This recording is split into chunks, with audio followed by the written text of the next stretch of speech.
What if I told you about the most underrated billionaire in the Bible? Lost everything, his wealth, his health, even his children, and yet his comeback was so great, God himself bragged about it. This isn't just a sad story with a happy ending. It's a financial blueprint for anyone who's ever hit rock bottom and asked, God, how do I start again? This is the story of Job, and it might just save your business, your faith, or your future. Before the storm, Job wasn't just rich, he was legendary. He owned 7,000 sheep, 3,000 camels, 500 yokes of oxen, 500 donkeys, a massive household, and he was called the greatest man among all the people of the East. His name was known, his influence unmatched. But his real wealth wasn't just in livestock or land, it was his integrity. Job feared God and avoided evil. He even offered sacrifices for his children, just in case they sinned. He didn't build wealth without God, he built wealth because of God. But then, in one day, everything fell apart. Raiders stole his oxen and donkeys. Fire from heaven burned up his sheep. His camels were taken, and the collapsing house killed all 10 of his children. And if that wasn't enough, he was struck with painful sores from head to toe. His wife said, "Curse God and die." His friends blamed him. Even he cursed the day he was born. But not once did he curse God. This wasn't just a test of wealth. It was a test of identity. Who are you when the success fades? When people stop clapping? When your plans turned to ashes? Job stayed silent, and that silence was louder than a million complaints.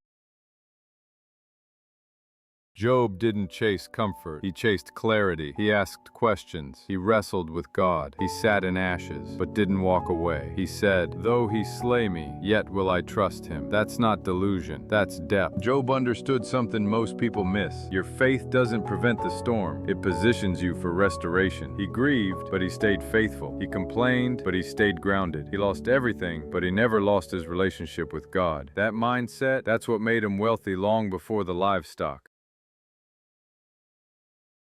Here's the plot twist. God wasn't mad at Job. God was bragging about Job to Satan. "Have you considered my servant Job? There is none like him." While Job was weeping, heaven was watching. While Job sat in silence, God was setting up restoration. But before the wealth returned, something powerful happened. Job prayed for his friends, the same friends who judged him, the ones who called him cursed. That moment of forgiveness triggered a shift, and the Bible says, "The Lord restored Job's fortunes when he prayed for his friends." Forgiveness opens financial doors. Bitterness blocks them.